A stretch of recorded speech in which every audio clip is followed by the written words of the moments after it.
All right. Thank you very much, Charlie. And thank you, everybody else, for joining. Apologies for not being there in person. I will be there tomorrow in person, though. So looking forward to catching up with everybody. I get the bright and early flight out in the morning. Charlie, just a quick check. Is my audio and the screen share coming in okay? Yep, you're coming through loud and clear, and the screen is good.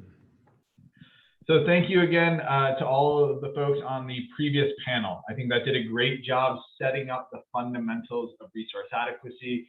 As Charlie said, I've been involved in some of the redefining resource adequacy work that ESG has been putting forward over the past year, alluded to in the last session as well. And I think for those of you who followed that work, it did a nice job setting the foundation of how resource adequacy is changing, very similar to a lot of the presentations you just saw.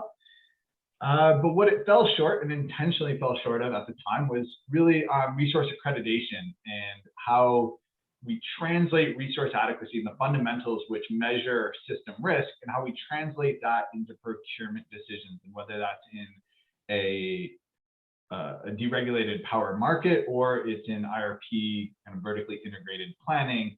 There is a translation that needs to occur from our resource adequacy to our procurement decisions. And the way we do that translation is capacity accreditation.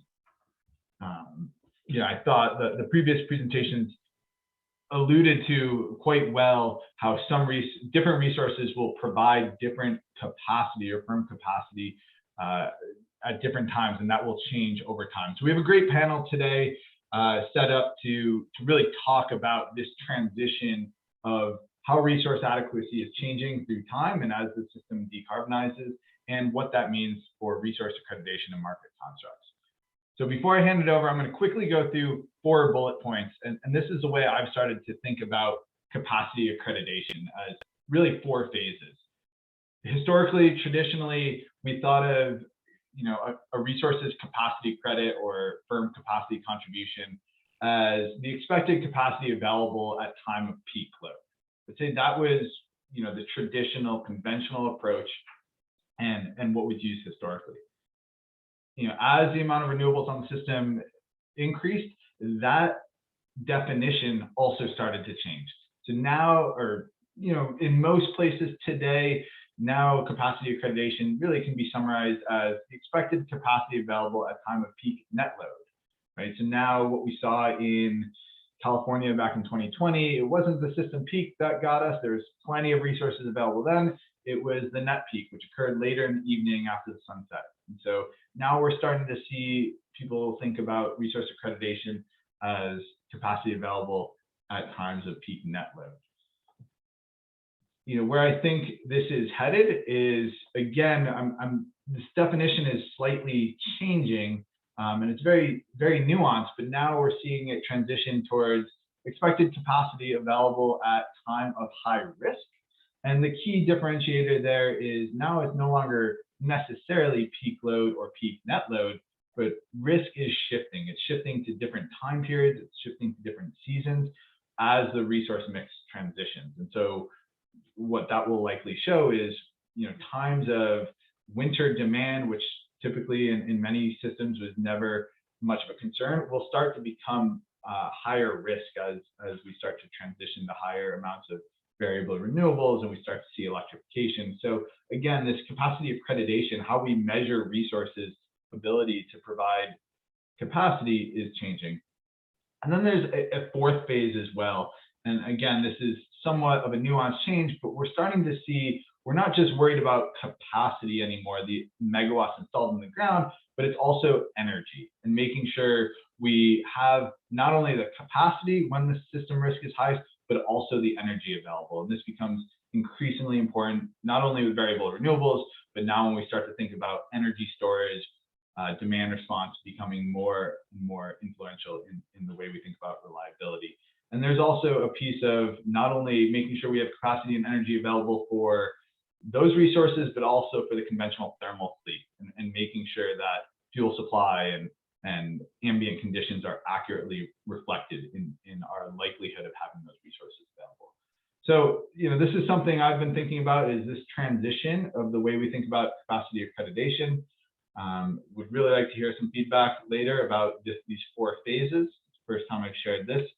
And before I hand it off to the rest of the speakers, I want to just say ESG, the Redefining Resource Adequacy Task Force, is in 2022 going to focus on this capacity accreditation topic. And really, we've laid out a research agenda and outcome over the next 6 to 8 months that will dive deep into everything we're going to talk about during today's panel. We'll be sharing a lot more detail on this Thursday during the task force meeting for anyone who is going to be attending that. And I'll leave this up there while I introduce the next speaker and hand it over to Nick. But please reach out if you want to know more about that ESG task force and what we're going to be doing. So without further ado, I want to hand it over to Nick Schlag. Nick is a partner at E3, where he leads the company's resource planning practice area. His principal area of expertise is in the study of questions at the intersection of resource adequacy and electric system decarbonization. Nick and the rest of his team at E3 have also done a great job really doing a deep dive in Elcc as a way to accredit resources and how that needs to change to really take into account the saturation effects and portfolio effects of different resources. So really looking forward to see his latest thinking in that. And so with that, Nick, please go ahead and share your screen and take it away. Okay, give me a minute to get my slides queued up here.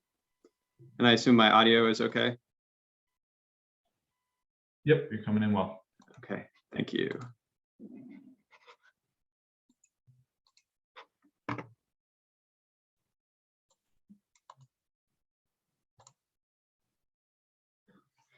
Okay, well, thanks for the introduction, Derek, and I'm really excited to be on this panel as well.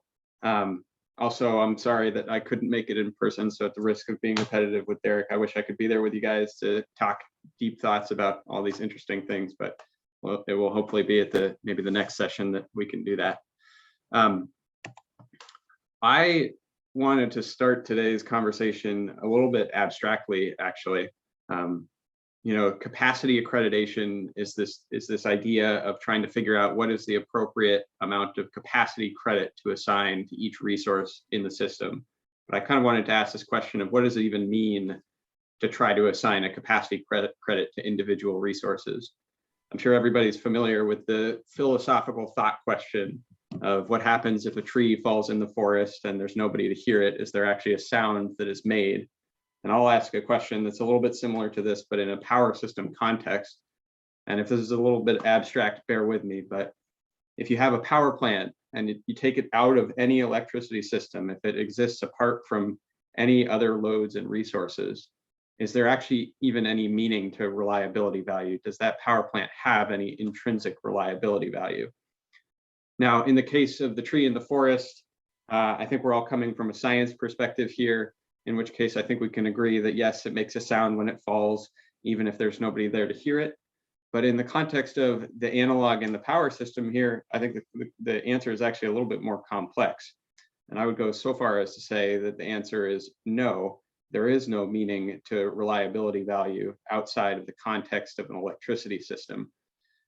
In some cases, I feel like this is probably somewhat self-evident to folks who have thought about this a lot. For instance, if I take a solar resource in the desert Southwest where the peak is in the summer afternoons, that same solar resource will give me a different value than it would in the Pacific Northwest, where the peak is in the winter evenings and the sort of levels of output are different between those two things. But I'll also note that this has always been true of our planning efforts, just in more subtle ways. For instance, if I have a 100 megawatt gas plant, that provides me a much different value if that plant is in a system with a 500 megawatt peak demand than it would if I put that same plant in a system with a 50,000 megawatt peak demand. The reason being that the impact of an outage has magnified consequences in that small system. So what's the point of all this though, really? Why are we talking about this? To me, this notion, this idea that the capacity value of a resource is not an intrinsic property of the resource itself, but is a property of the resource in relation to the rest of the system, I think lies at the heart of why this is such a challenging question and why this has been such a vexing topic for the industry to grapple with.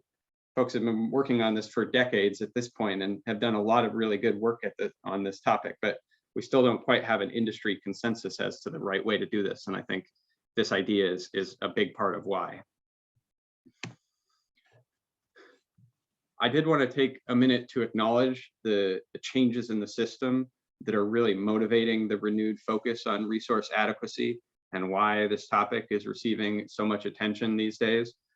You know, we're in the early stages of this long transition towards, I think, what we all hope will be an endpoint of a deeply decarbonized electricity system, one that I think many people envision as highly renewable, as highly reliant on renewable resources and energy storage resources, perhaps with some firm resources available as backstop resources.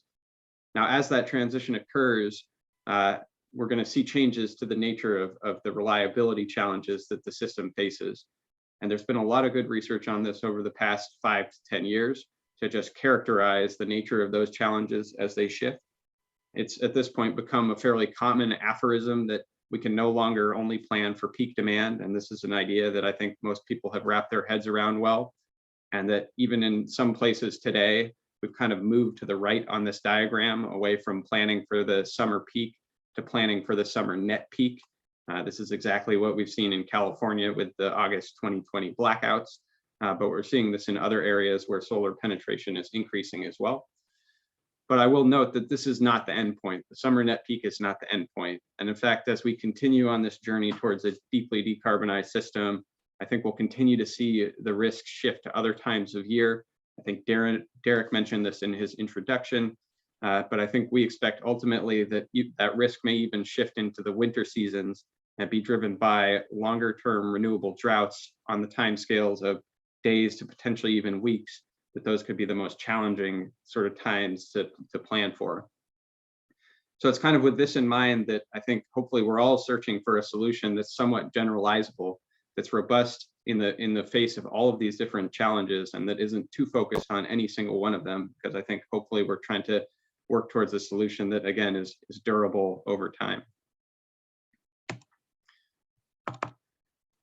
One more maybe general observation before I start to talk a little bit more about ELCC specifically is that capacity accreditation is really only one side of an equation that it's really important to balance, and that we see it being really sort of fundamentally critical to these processes to make sure that whatever conventions are being used for resource accreditation, those same conventions should be used to establish what the system needs are, or to determine what the system needs are. We're seeing the template that I've laid out here being increasingly adopted by utilities and RTOs around the country and around the world as kind of the evolving best practice as to how this might be done. And at the heart of this lies the types of loss of load probability models that you all heard about this morning, that we see as really fundamental and essential to this type of process.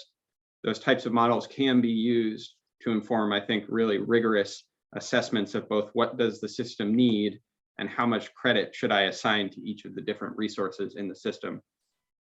And now if we focus over onto the right-hand side of this chart, we're going to talk a little bit more today about ELCC specifically, effective load carrying capacity or capability, and why we see that being a pretty effective mechanism to do so. Now, I'm not going to get into math here as to exactly the algorithms behind ELCC. I think a lot of you guys are probably actually familiar with those coming into this. But at a higher level, the way that I like to think of ELCC is it's essentially kind of a balance or a scale. And on one side of the scale, I've got essentially a perfect benchmark resource that's available at all hours of the day, all hours of the year. And on the other side of the scale, I've got whatever resource I'm trying to measure. And I want to figure out essentially how much of that perfect capacity resource I need to exactly replace the reliability benefit of whatever resource I'm trying to measure. Now, this is a framework that has generally in the past been applied mostly to variable resources, but we see its power really being in broad application to all types of resources. So we are seeing it already extended to energy limited resources in some places, particularly energy storage. But I think it's also got a place in a holistic capacity accreditation framework to measure the value of firm resources as well. And I was encouraged by Commissioner Glofelte's comments this morning about the importance of considering outages of firm resources in the context of a unifying capacity accreditation framework. Wanted to talk a little bit about some of the dynamics that we see ELCC capturing and why we see it as such a powerful metric. So these are just kind of cartoon versions meant to illustrate some of the dynamics that we expect to see in the transition to high penetrations of renewables and storage, and in doing so illustrate some of the dynamics that are captured by ELCC. On the far left, you've got an example that, again, many people are probably familiar with at this point. This is the shift to the net peak that results from increasing penetrations of solar resources. Essentially, as I take a summer peaking system, and this is the desert Southwest for your reference, desert Southwest US, and I layer in tranches of solar PV, what I find is that my net peak shifts into the evening, and each successive tranche of solar PV provides less and less capacity value to the system, which is a dynamic that you see reflected in the traditional declining ELCC curves for solar resources. In the middle here, we show a little bit of what we see happening at increasing penetrations of energy storage resources.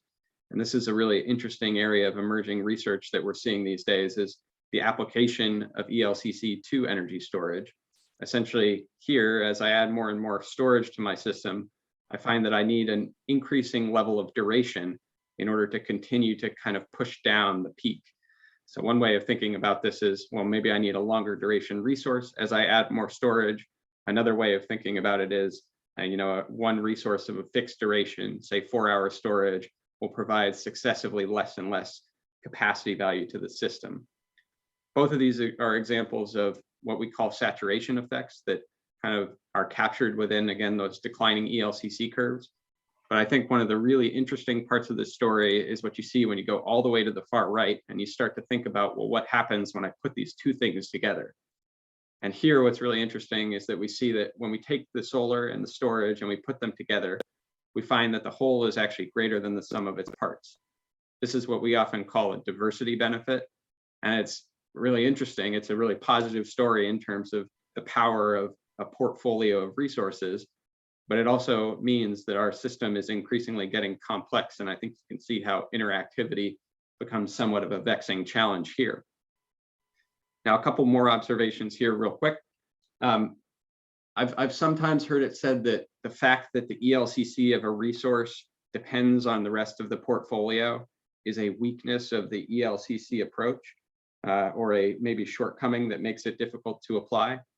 And while I agree it makes it difficult to apply, and we'll talk about why in a second, I don't see it as a weakness. I actually see it as a strength, in the sense that that notion of interactivity between resources is actually a fundamental truth of the underlying system.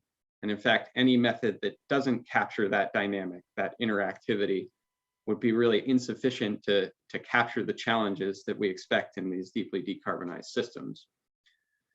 The other point that I'll make here is just this idea of energy sufficiency. We're hearing a lot of conversations these days about energy sufficiency and its importance, and no doubt we agree with that, especially as we're looking at increasing penetrations of storage and eventually, the transition to the winter renewable droughts. I will just note that ELCC methodologies are inherently designed to capture both energy and capacity sort of constraints within a system. And so we do see it as a powerful metric in that sense, that it can kind of capture both of those pieces at once. So this is the most math I'll show you guys today. Hopefully this isn't too much.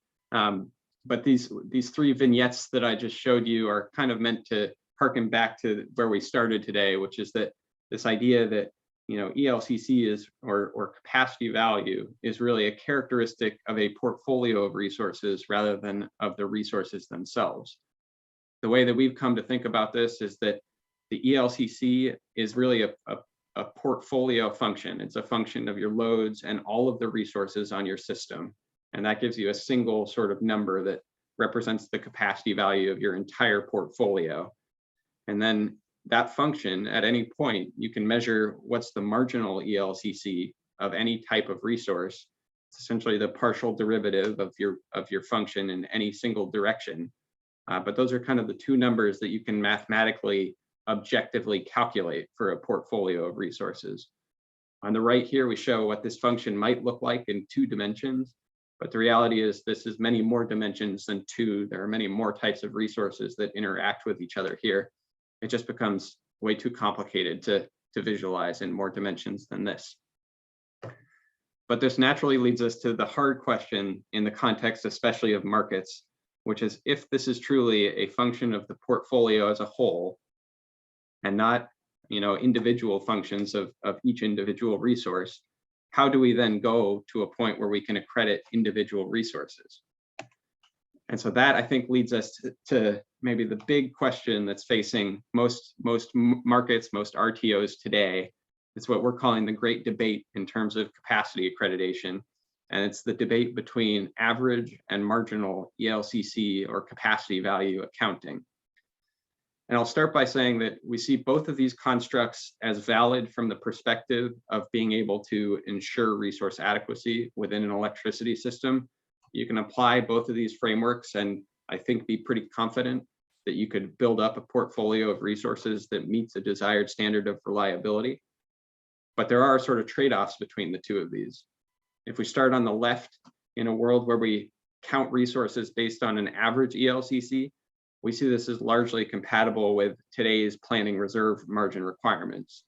Essentially, we'll take the entire capacity value of the total portfolio and figure out a way to allocate it out to the individual resources, such that the amount that we credit to all of the resources adds up to the whole. In this case, the whole is equal to the sum of its parts. This is nice because, again, it works well in today's sort of PRM accounting-based frameworks. And in some cases, this may sort of align with folks' notions of equity within the context of a market construct. But it is also true that it doesn't provide the right or efficient signal, economically efficient signal for new investment. And I think this is probably the major shortcoming of this type of a construct. On the right, we give an example of a marginal ELCC accounting framework. And this is one that's maybe, you might say, ruthlessly focused on economic efficiency. This is a framework that's designed to provide at the margin the right signal for investment in the resources that provide the right capabilities to meet the system's needs at the time when they're needed most. The challenge with this, and I think what the real paradigm shift is that in order to make a marginal ELCC accounting framework work, we have to reimagine how we set the requirement for that system. In fact, it's quite possible in a marginal ELCC accounting construct that you'd end up with a capacity requirement that's lower than the system peak demand. And that may stretch folks' imaginations, maybe defy expectation, but we are starting to see signs that may be true in areas that are considering marginal ELCC as the right crediting mechanism. So I'll try to wrap up and then leave as much time for the other presenters as I can. Just wanted to highlight a couple additional challenges that we see in capacity accreditation. And I think you'll hear a little bit from some of the other presenters about some of these. So in fact, I don't think I'll really go into depth here. But maybe I'll just close by noting that all of the sort of challenges that I call out here that remain sort of really big issues for the industry to confront. These are challenges that we see as not necessarily specific to ELCC, but broadly or sort of fundamentally applicable to any method that's trying to plan for a deeply decarbonized energy system and balance out the contributions of variable storage and firm resources altogether. So I think I'll stop there and keep as much time as I can for the other presenters and questions. Great. Thank you very much, Nick. That was really thought-provoking. I think this session is going to follow a really great sequence because up next we have Andrew Levitt, and this presentation will focus on what PJM has done in the past several months to introduce a lot of the concepts that Nick just shared. So I believe PJM was the first or one of the first to really get their resource accreditation process through the new FERC through FERC this past summer, and a lot of discussion in those filings on the average versus marginal great debate that Nick alluded to. So to give Andrew, a quick introduction. Andrew Levitt is a senior lead market design specialist at PJM Interconnection, where he leads PJM market design efforts around advanced resource types. Prior to PJM, he directed the Vehicle to Grid program at NRG Energy in collaboration with the University of Delaware. And he started his life in the power industry as a project manager for coal plant upgrades at Public Service Company of New Mexico. So with that, Andrew, I will hand it back over to you, and I will control the screens. Hey, thank you, Derek. Good morning, everyone. Let's just jump right in, shall we? Next slide, please, Derek. So ELCC, this is one more acronym for you, Effective Load Carrying Capability. We really at PJM just use that term to mean a pretty sophisticated way to calculate resource adequacy value for a resource based on the same kind of analysis that you see for that's falls under an LOLE acronym for loss of load expectation or loss of load probability. This type of analysis has been around a long time for resource adequacy planning purposes. It uses Monte Carlo analysis. In particular, has a lot of Monte Carlo on forced outages of thermal resources. Looks at a whole bunch of different scenarios and tries to get you kind of a probabilistic assessment of what your resource adequacy looks like. All the ISO RTOs, like PJM, like CalISO in the US, are doing this kind of analysis today, even if they don't have a lot of renewables. We're doing it for what we call the installed reserve margin studies or things like that. And ELCC is really just about tucking renewables and storage into that same kind of analytical framework with a sophisticated capacity value calculation. We use a flavor of ELCC that I think lines up with pretty much everything else I've heard here today, where we're comparing renewables and storage to a perfect generator or a 24/7 type generator. Some other background stuff to know about PJM that I'm just going to go off slide for a second here. So PJM is about a 150 gigawatt system. During Elaine's presentation, I was thinking about the Western Interconnect versus PJM. I think the Western Interconnect is about 165 gigawatt system. So we're like a bit smaller than the Western Interconnect. But by doing an ELCC for PJM, you're sort of doing a very wide area resource adequacy analysis that's going to inherently include balancing of wind resource in Indiana and Illinois against solar resource in Virginia, and a lot of load diversity in addition to generation diversity. So that context for kind of where PJM is coming from, I think is pretty important here. Another piece of context is PJM, in case you didn't know, has a capacity market for resource adequacy, which is the subject of quite a lot of regulatory attention pretty much all the time.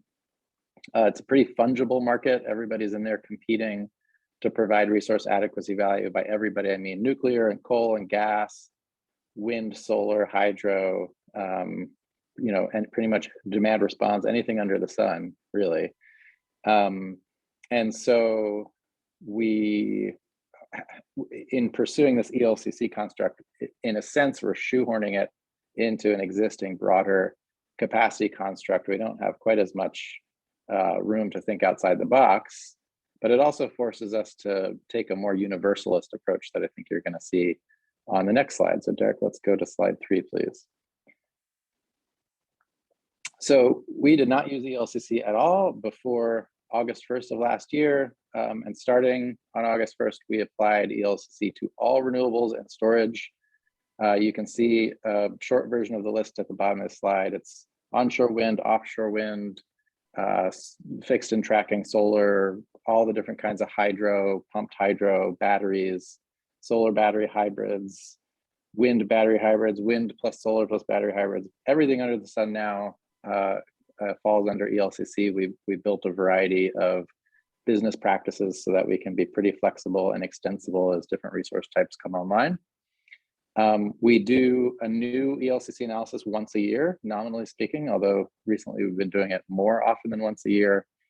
And we have a 10-year horizon for that study. You can see that on the chart here.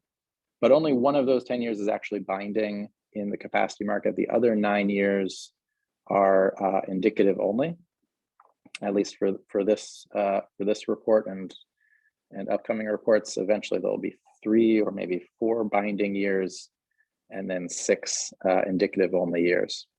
And I'll just show the results here because I think they're interesting. If you've got developers in the audience, you're seeing tracking solar, for example, today is getting a 54% capacity credit. If you have a 100 megawatt tracking solar plant in PJM, they're going to get 54 megawatts of capacity value at about $100 per megawatt per day. That's double-digit percentage of the revenue stack for large-scale merchant solar in PJM today. Probably adds up to $5 or $6 per megawatt hour if you kind of levelize that out. So it's a significant revenue source for tracking solar today, and that number's going down. In 10 years from now, it's probably going to be cut more than in half, just for the same reason you see solar everywhere kind of eating into its own value in terms of both capacity and energy value. Another thing to point out there, you see the blue line on the bottom chart, and apologies if these numbers are too small to see, but right now 4-hour storage in PJM is worth 82% of nameplate. Pretty high, I think, consistent, broadly speaking, with what we've heard from other presentations today, although I think I heard 2-hour and 3-hour would be 100% value in some other contexts today. We can get into why that's not the case right now in PJM, but you see that value is trending up, not trending down. And we think that's probably because we expect a lot more solar to come online, but we don't expect a lot more limited duration resources like 4-hour storage to come online in the next 10 years. By a lot, I mean, we're looking at maybe 40,000 megawatts of new solar in the next 10 years versus only maybe 2,000 or 3,000 megawatts of new storage in the next 10 years. Let's go to the next slide, please. I should say I'm happy to answer a lot more questions on that slide. I saw hybrids are in there. I know folks are very interested in that as well. Nonetheless, let's focus on this slide. So we've got 3 categories of ELCC resource: the variable resources like wind and solar, the limited duration resources like batteries and other, and the combination resources like hybrids and dispatchable hydro. We're actually treating them differently in the sort of business process, and I'll get to that on the next slide. Variable resources are assumed to be always producing all the energy that they can. And so if you want to look at what their capability has been hour by hour, all you have to do is look at the historical record, and that'll tell you. And in our model, actually, we use a lot of backcasts for this. So we're dealing with a fleet that's very rapidly changing. Tomorrow's wind turbine is not 2010's wind turbine. So we are working with meteorological vendors to give us estimates of what the historical output would have been for new technology types. And in fact, most of the data in our model is backcast type data. Nonetheless, variable resources is pretty much one-to-one with either weather from a backcast or actual historical output versus what they could do.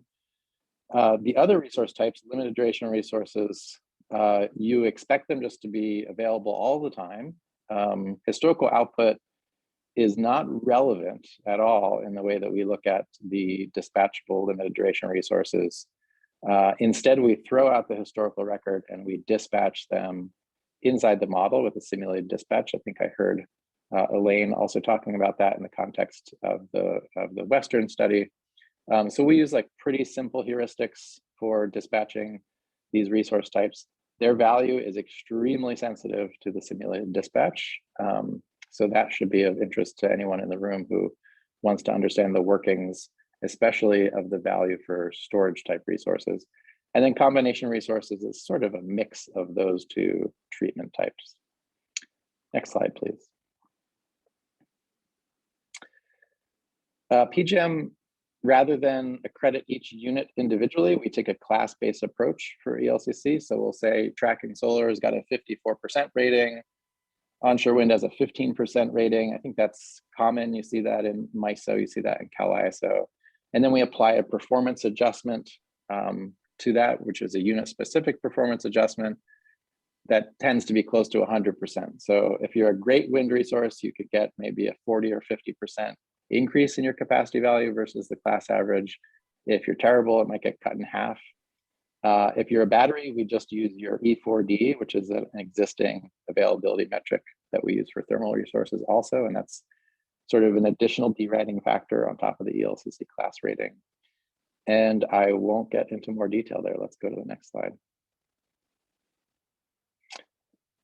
So the ELCC model, if you want to think of it as a box that you feed hourly profiles in to one end, let's say 8760 annual hourly profile times 10 years, so 87,600 hours.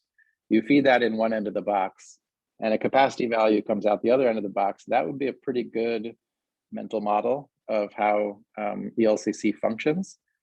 And so then the question just is, how do you develop that hourly profile? How do you develop that record of what the 87,600 hourly outputs ought to be? And again, for variable resources, for wind and solar, we just use the historical record or the backcasted record, depending on if it's an existing resource or a new resource. For the whole entire fleet, because we do a class-based analysis, we just sort of add up those two things, the historical and the backcasted record. This is interesting because we've got like offshore wind. We have 12 megawatts of offshore wind in service in PJM today, but we're looking at something like 3,000 megawatts in our planning horizon. So we've got to go figure out what the offshore wind hourly output would have been in 2013. And so getting this data can sometimes be interesting. There's hydro plants that are entering service that don't have a complete historical record, so we need to go get that. So that's its own set of challenges. Nonetheless, relatively straightforward compared to energy storage resources. As I mentioned, energy storage resources, their output is completely simulated. We simulate their charging, we simulate their discharging. And there's a million ways to do this. Perhaps the most elegant and most defensible way to do it would be to run some optimization that comes up with the optimal kind of reliability optimizing pattern. But this would have problems where you'd have to try to align that with the uncertainties in an actual dispatch situation. And that would be quite a lot of discussion. So we did not go that path. We've got a heuristic, which is described here, and I am gonna leave the details of this in case somebody wants to ask later. I will just say that in PJM today, demand response is a limited duration resource in much the same way that an energy storage resource is. And so the question of whether you first deploy the demand response to sort of shave the peak down a certain amount, and then deploy energy storage resource on top of that to shave the very last bits of the peak, versus first shave the energy storage resource base of the peak and then leave demand response for the top. And I wish I had a picture like Nick's to illustrate that. Nonetheless, that question is really, really important.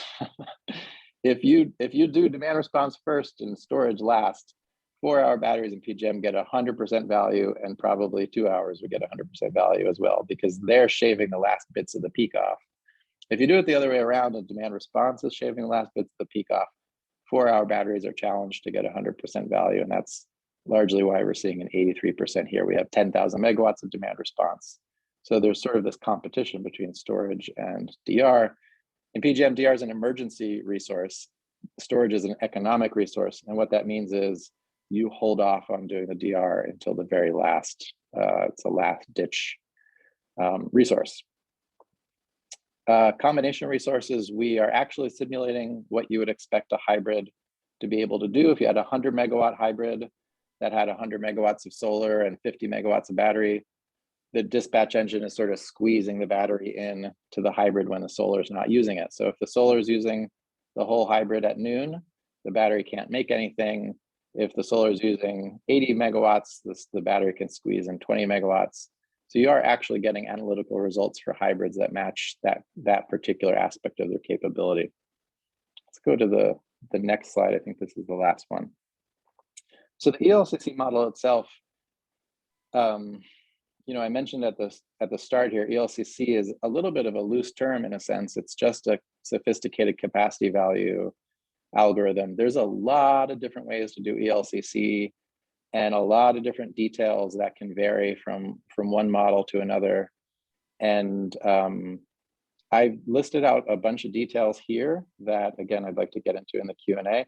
I'll just say we do ELCC with an in-house model using a lot of different assumptions and methods that are quite different than the way the E3 does it, and quite different than the way that MISO does it, and probably different than the way the previous presenters did it. And those details matter, and I am happy to get into them to the extent that I know them.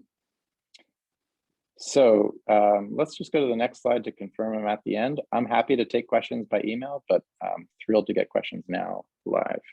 Back to you, Derek. All right, thank you very much, Andrew. Very thought-provoking. As Andrew alluded, PJM was probably the first to take this ELCC approach the most holistically of each of the ISO and RTOs, but I know this is front and center at each of the RTOs right now. We've already seen FERC filings from MISO and NISO that I know of. This is front and center in ISO New England's research agenda, so you will certainly see more of the ELCC topics coming out of the ISO RTO markets, and especially important in places where we have mandatory capacity markets.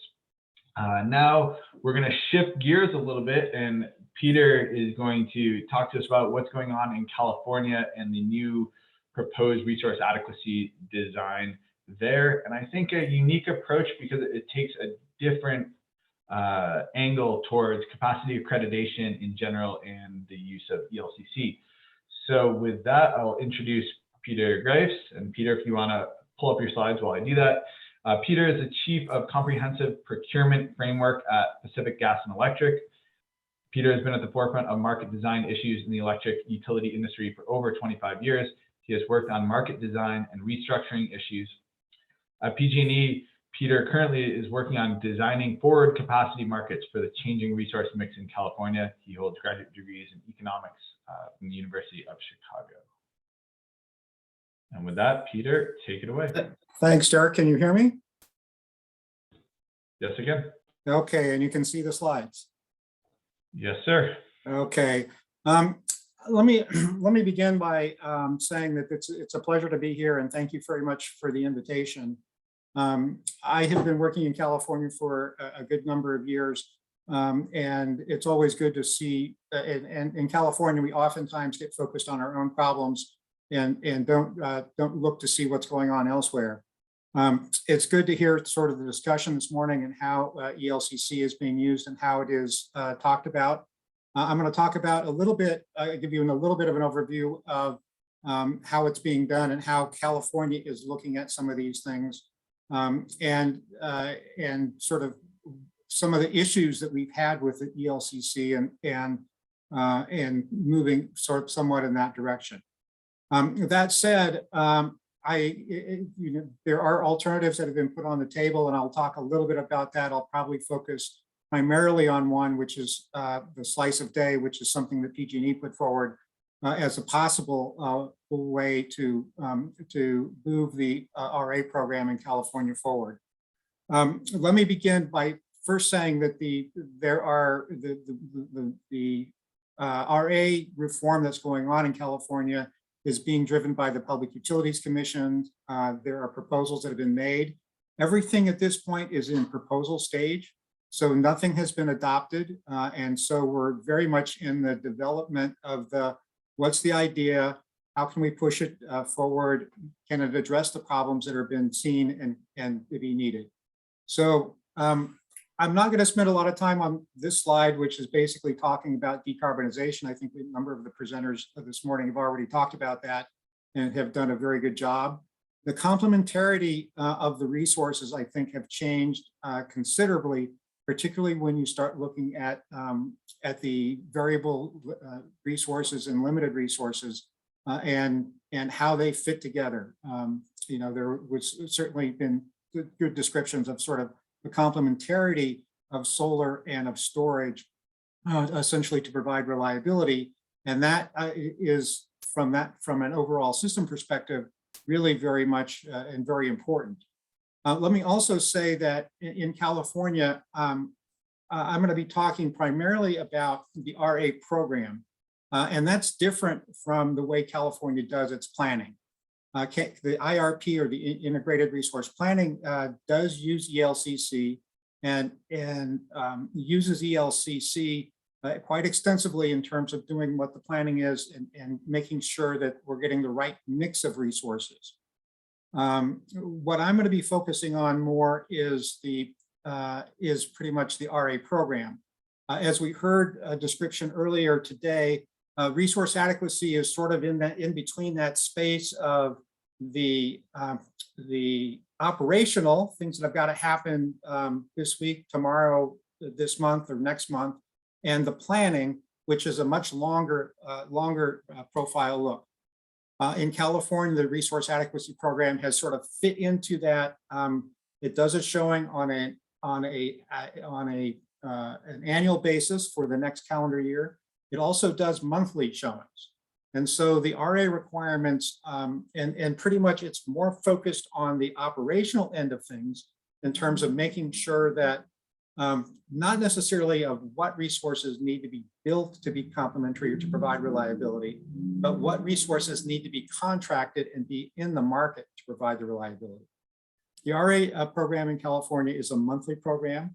The requirements are set on a monthly basis. They have been set on a monthly basis pretty much since the RA program's inception, some 15 years ago.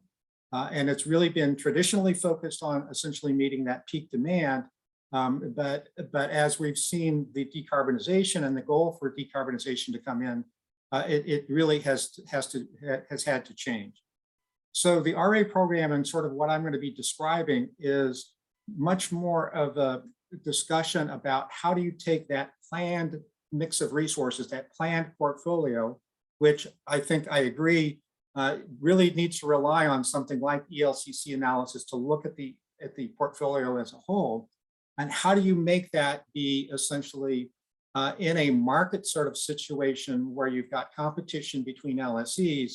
How do you put that on the competitive LSEs essentially trying to essentially meet their requirements? For the most part, what we found in California, that as we've gotten more and more LSEs, fewer and fewer of those LSEs are focused on what is the reliability of the overall system, and they have been much more focused on what is the reliability requirement that I have to show essentially to be able to meet that. And so what this does is it puts a burden essentially on the Public Utility Commission to set up the right type of requirements to be able to make sure that the right set of resources are contracted in a way to essentially make sure that the system can operate. And you know, this gets into very much accreditation of the resources and how the resources are looked at and accredited. It also highlights something that I think is certainly from, if you're looking at putting it into an operational perspective, makes ELCC difficult, is that ELCC and that whole way of looking at things really tries to put everything into a single contribution to reliability. What is this resource's contribution to reliability over a time frame, over a year, or over a longer time frame? That is perfectly reasonable and the right way to look at it. However, if you're trying to focus on what resources do I need for the next month, it's a different kind of context, and different kind of context in terms of how resources should count and how we should be looking at them. And so in California, for the most part, the RA program is not a planning mechanism, but it's a compliance mechanism. It's a way to make sure that all of the LSEs who are out there have a responsibility to contribute to reliability.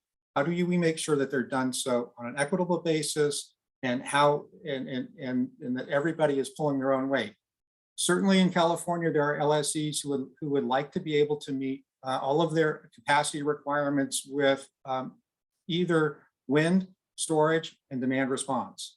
And you know, if you push that to logical conclusions, you know, can you run a system on only demand response resources?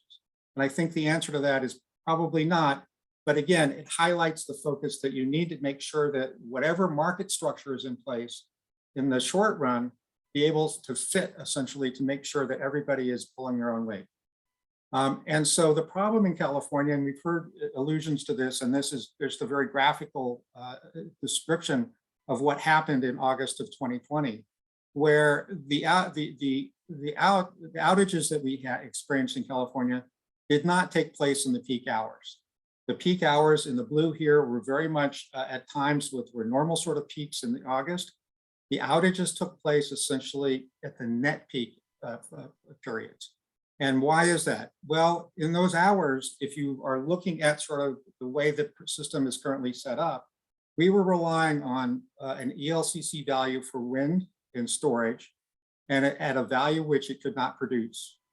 And so the question is in this structure of making sure that you've got enough resources to operate the system, is it good to use a single number for a resource for an entire month? And I think the commission, for the most part, is really asking that question to say, is this really the way we want to look at essentially making sure that we've got enough resources under contract to be able to operate? So one of the proposals that came up was, and this is really very much a summary of sort of, was a slice of day proposal. And the slice of day very much looks at, I'm going to go to the next slide first. The slice of day very much looks at, instead of coming up with a peak demand, it basically says, what if we look at different slices, different hours, groups of hours of the day, and essentially think about resource adequacy, not in meeting the peak over the day, but meeting the peak in each one of these slices or each one of these groups of hours. This really gets at the fact that some resources can essentially produce at times, and others cannot produce at times, and allows essentially for the right sort of mix of resources to be brought to the system in the right sort of way. In this graph, it also has to some degree, one of the other problems that we have in California also with RA has to do with the counting of storage. Storage, for the most part, is counted as if it were a gas-fired plant. So it's a 4-hour, what's its maximum output over 4 hours. It doesn't look at sort of the energy source that is needed to charge that. And so that's a secondary problem that we're trying to address with this slice of day. And what it means is that if you're going to use storage at any particular slice or any particular way to operate, you also need to bring capacity that has the ability to charge that storage. And so the whole slice of day framework is very much focused on what are the LSC's requirements, how are the LSC's requirements set up essentially to be able to meet their system load or their load, and essentially then make sure that you are meeting the system load. So that's a high level look at it. Let me go back to sort of the different slice changes from where we are. Currently in California, we have a mix of accreditations in terms of the way we count resources, particularly in this short run operational in terms of what the resource counting is. A lot of it is very technology dependent. It's using PMAX for essentially conventional resources. It uses some exceedance for some, in particular, hydro currently is using an exceedance type of calculation based on the last 10 years of operations. ELCC is also used for essentially wind and solar. So what the slice of day was trying to do is to try and make things a little more common in terms of resource counting, but also be aware of when resources are available and when they're not available over the course of the day. And so the slice of day pretty much was thought of in that sort of way and has been proposed to address these problems. There are various ways of thinking about it. We got into the workshop series and there were a couple of different proposals. You see two different options here that were discussed in the proposal stage. One was basically trying to cut up the day essentially into 4-hour slices, so that there would be 6 4-hour slices, and LSEs would have requirements essentially to meet a projected requirement in each of those slices. The option which is also was put on the table was to say, look, if I start thinking about things in terms of grouping hours together, any hour that I group together, one of them is going to set the requirement, and the other essentially is going to be over procurement. And so I don't really want to do that over procurement. Why don't we just have the slices be 1 hour slices? And so one of the proposals that is on the table in front of the PUC at this point is a 24-hour, 1 hour slice, which is calculated basically on a monthly basis. And you get also at the problem with, with a 6 hour slice or for 4 hour slice, essentially, LSEs can essentially trade and not have the same set of resources essentially meet each one of their slices.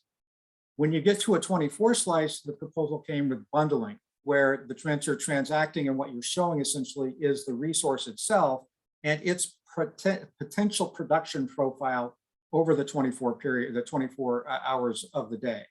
And so it essentially is moving and trying to push essentially the resources from being essentially a single attribute, namely a megawatts that contributes to reliability, to being a potential production profile essentially for the resource. And it essentially moves it in that direction. Essentially, thinking about how to set the requirements and set the counting, we proposed an exceedance type of methodology. Exceedance basically is looking historically as to when was the resource available and how could it be capable to produce at that time of day. We only proposed that essentially for the variable resources. For essentially non-variable resources, we essentially are looking at a PMAX or more like a PMAX type of proposal. The other thing too is on storage is the standalone storage, and I'm not talking about hybrids here, and I can get into hybrids if you'd like to, if there are questions about it. The proposal for the most part is looking at the full output of the resource, subject to essentially what it can produce or what it can store in terms of energy. So the example here, 100 megawatt resource of 4 hours, 100 megawatt resource. In counting in each one of these slices, it could count for 100 megawatts for 4 hours. It could count for 40 megawatts for 10 hours. It could count for essentially any types of combinations. And so the storage essentially is not fixed in this slice of day in terms of what its profile is, but it can be essentially used by the LSC to meet their load and to meet their needs. For the most part, it also provides greater flexibility to some degree for demand response, because demand response you can essentially tailor to sort of the duration that you need to be able to address the peak that is necessary. Let me basically finish up by saying that certainly there's the complementarity of resources has changed over time. The industry structure, if all of this were being done if we're doing this transition from conventional fossil-fired resources to renewable and climate emitting climate neutral resources, it would be different if you did it in, say, a vertically integrated utility than if you're doing it through a market. Through a vertically integrated utility, you can make all of the decisions about what the mix is and how you operate it internally. With a market, you have to basically say, here's the bogey that we want you to hit, and you have a requirement to hit this in terms of what the LSE responsibility is. And so there's an added level of complication with what the market design is. And so focusing on a slice or a slice proposal really very much looks at, okay, is there enough in all hours, and making sure essentially that the LSEs who are responsible for doing that are bringing the resources they need to meet their load on an hourly basis. So it's only one way to implement. It's only, again, it's in front of the PUC. It's being discussed. We probably won't get a decision until the summer as to which way the commission wants to go with regard to this. So with that, let me stop and let's take it to questions.